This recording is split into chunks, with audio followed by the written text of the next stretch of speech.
अस्सलाम वालेकुम नाजरीन, इस एपिसोड के आगाज में हम देखते हैं कि रात के वक्त कबीले के सरदारी खेमे से उरहान साहब और दुल्हन का लिबास जेबतन किए हलीमा बाहर आते हैं। खलील पूछता, सुल्तान उरहान ने क्या किया? तो सब कहते, इसने आसमान में एक शानदार खेमा कायम किया। खलील पूछता, इसने अस्पोर्चा खातून को खुश करने के लिए बहुत कुछ किया। तो सब कहते, इसने घोड़े को नर घोड़ा, गाय को ऊंट और भेड़ को मेंढा बना दिया। खलील पूछता, क्या इसने किसी का दिल दुखाया? क्या इसने कुछ बुरा कहा? तो सब खवातीन कहती, ना इसने दिल दुखाया, ना ही कोई बुरी बात कही। इसने अस्पोर्चा खातून से शादी कर ली। खलील कहता, तो अल्लाह इन्हें खुश रखे। सब कहते हैं आमीन। और फिर उरहान साहब और हलीमा खाने के दस्तरखान पर आ जाते हैं और सबको बैठने का कहते हैं और फिर खुद भी और बाकी सब भी अपनी अपनी नशिस्तों पर बैठ जाते हैं। उरहान साहब कहते, इस मुबारक दिन की खातिर हम अपने अबाओ अजदाद की रवायात अदा करेंगे। सिपाही तलवार और ढाल का रक्स करेंगे और फिर इसके बाद सिपाही अपनी ढालों के साथ तलवारें बजाते हुए आगे आ जाते हैं और वहां पर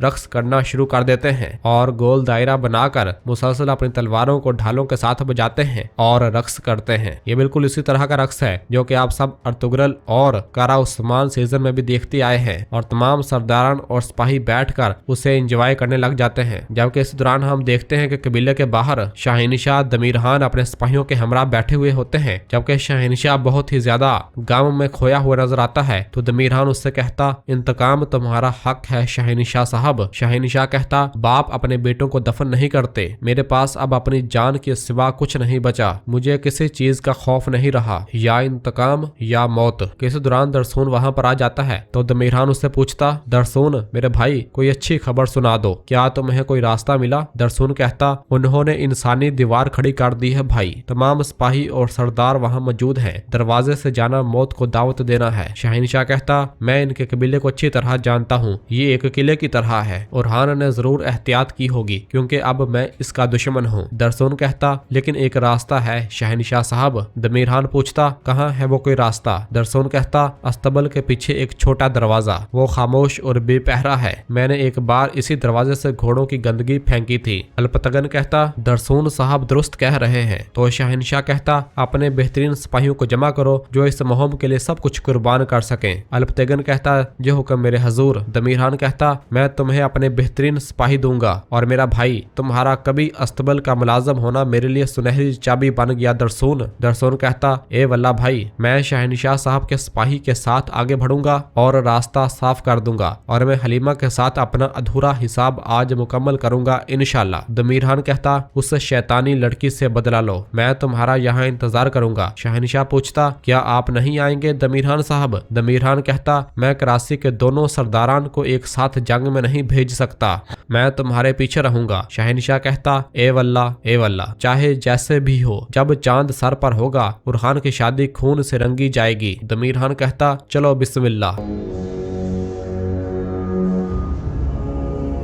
जबकि इधर बोरसा महल में हम देखते हैं कि शहजादी अस्पोर्चा अपने कमरे की जानब जा रही होती है। जबकि इस दौरान दीदार और डेस्पेने उसे देख लेती हैं। अस्पोर्चा को देखकर डेस्पेने कहती, अस्पोर्चा, तुमने तो कहा था कि आज शादी होगी। दीदार कहती, ये जरूर कुछ ना कुछ कर रहे हैं। डेस्पेने आगे बढ़ने लगती है तो दीदार उसका बाजू पकड़ते हुए कहती, उसे कत्ल कर दो, मैं इस महल पर कब्जा नहीं कर सकी तो ये इनकी पथरीली कब्र बन जाएगा। और फिर डेस्पेने अस्पोर्चा की जानब बढ़ती है। जबकि इधर काई कबीले में हम देखते हैं कि दरसून कुछ सिपाहियों को लेकर अस्तबल वाले दरवाजे की जानब बढ़ता है और उसके करीब पहुंच जाता है। शाहिनशाह भी उनके हमरा होता है और अपने सिपाहियों से कहता, अगर तुमसे कोई गलती हुई तो उरहान से पहले मैं तुम्हें मार डालूंगा। जबकि इधर अंदर कबीले में सिपाही तलवारों को ढालों के साथ सलसल मार कर रक्स कर रहे होते हैं। उरहान साहब और बाकी सब सिपाही शहनशाह का इंतजार कर रहे होते हैं। दूसरी जानब बोरसा महल में शहजादी अस्पोर्चा अपने कमरे में मौजूद होती है और शीशे में खुद को देखते हुए नीलोफर की उस बात को याद करती है जब उसने कहा था कि तुम ये शादी चाहती हो अस्पोर्चा क्योंकि तुम उरहान से मोहब्बत करने लगी हो। और फिर उस लम्हे को याद करती है जब उरहान साहब ने उससे कहा था, मोहब्बत अल्फाज से साबित नहीं होती शहजादी, ये सब्र से साबित होती है। ये सब सोचने के बाद अस्पोर्चा कहती, नहीं तुम इसके बारे में नहीं सोच सकती। जबकि बाहर ही डेस्पेने अपने हाथ में खंजर लिए शहजादी अस्पोर्चा के कमरे की जानब भाग रही होती है। इस दौरान पीछे से अस्मा उसे देख लेती है और कहती है, रुको, तुम कौन हो? डेस्पेने को देखकर शहजादी अस्पोर्चा के बाहर मौजूद दो खवातीन भी उसकी जानब बढ़ती हैं तो अस्मा फौरन उनसे कहती शहजादी को खबर करो। वो दोनों खातून जैसे ही पलटती हैं तो डिस्पेने अपने दोनों खंजर उन्हें मारकर मौत की घाट उतार देती है। इतने में ही पीछे से अस्मा डिस्पेने को पकड़ने लगती है, लेकिन डिस्पेने उस पर कारी ज़रबें लगाना शुरू कर देती है और उसका गला काट डालती है और अस्मा को भी मार डालती है और शहजादी अस्पोर्चा के कमरे की जानब बढ़ती है। जबकि इधर काई कबीले में दरसून शहनशाह साहब से कहता है शहनशाह साहब मैं रास्ता साफ करता हूँ, आप यहाँ इंतजार करें, मैं खबर देता हूँ। और दरसून अकेला ही अंदर दाखिल होता है और जैसे ही वो अस्तबल में आता है तो वहाँ मौजूद सिपाहियों से लड़ने लग जाता है और झूठा मूठा उन्हें मारने का नाटक करता है, जबकि बाहर शहनशाह आवाजें सुन रहा होता है। फिर दरसून किसी को शक न पड़े अपने हाथ को खुद ही अपनी तलवार से काट डालता है और जख्मी कर लेता है और फिर शहनशाह को आवाज देता है तो शहनशाह भी अंदर दाखिल हो जाता है, जबकि उसके सिपाही भी अंदर आ जाते हैं और वो जैसे ही दरसून के पास आता है उसका जख्मी बाजू देखता है और फिर शहनशाह अपने सिपाहियों से कहता एक भी जिंदा न बचे, ये मेरे बेटे यजीद के जान के बदले है, चलो चलें। और सब आगे बढ़ते हैं।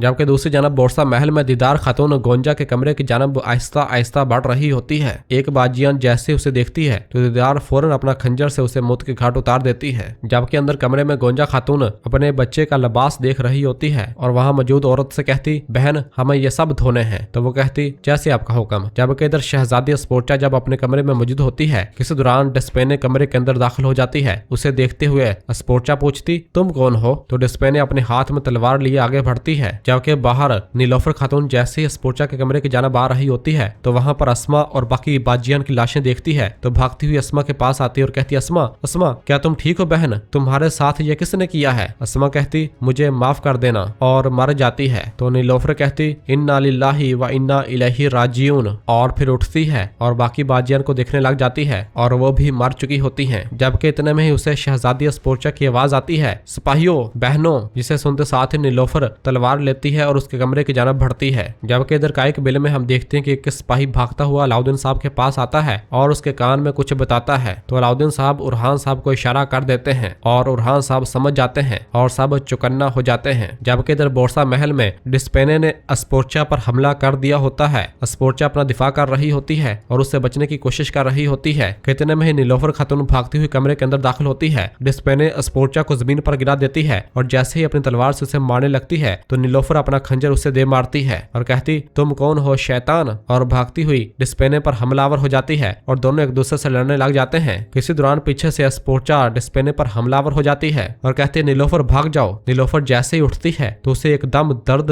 होना शुरू हो जाता है और वो वहीं जमीन पर बैठ जाती है। जबकि इधर काई कबीले में हम देखते हैं कि शहनशाह दरसून और बाकी सब सिपाही कबीले के अंदर दाखिल होने में कामयाब हो जाते हैं और सरदारी खेमे के सामने आ जाते हैं। शहनशाह आकर उरहान साहब को पुकारता है तो सब लोग खड़े हो जाते हैं, जबकि उरहान साहब भी उठकर खड़े होते हैं और पीछे मुड़कर उसे देखते हैं। शहनशाह कहता मेरे बेटे को फिलादियुस के साथ आग में फेंकने के बाद तुम्हें लगा था कि मैं तुम्हें शादी करने दूंगा। उरहान साहब कहते ना मैंने और ना ही एवरानोस ने तुम्हारे बेटे को आग में फेंका, जिस चीज ने तुम्हारे बेटे को मारा वो तुम्हारी गद्दारी है। शहनशाह कहता बकवास बंद करो, बहुत हो गया, एक लफ्ज और मत कहना, तुम्हारे अल्फाज और जान आज रात इस कबीले में खत्म हो जाएंगे। तुमने मुझसे मेरा बेटा और मेरा खानदान छीन लिया, तुम्हें इसकी कीमत चुकानी पड़ेगी। जबकि इधर बोरसा में हम देखते हैं कि दीदार खातून गोंजा के कमरे में दाखिल हो जाती है। उसे देखते साथ ही खातून उस पर हमलावर होती है, लेकिन दीदार बहुत ही जल्द अपने खंजर से उसे मौत के घाट उतार देती है। उसे देखते हुए गोंजा कहती दीदार तुम क्या कर रही हो। दीदार कहती जो मैंने शुरू किया था उसे खत्म करूंगी गोंजा, तुम्हारी मौत आई है। गोंजा कहती यह सिर्फ अल्लाह जानता है दीदार। दीदार कहती तुम लोगों ने मेरे बेटे को मारा, आज मैं तुम्हारा कत्लेआम करूंगी, तुम सब मरने वाले हो। और जैसे ही गोंजा पर हल्ला बोलती है तो गोंजा अपना दिफा करती है और कहती है दीदार तुम ही यजीद की मौत का सबब हो, तुम्हारा गुस्सा और नफरत और तुम्हारी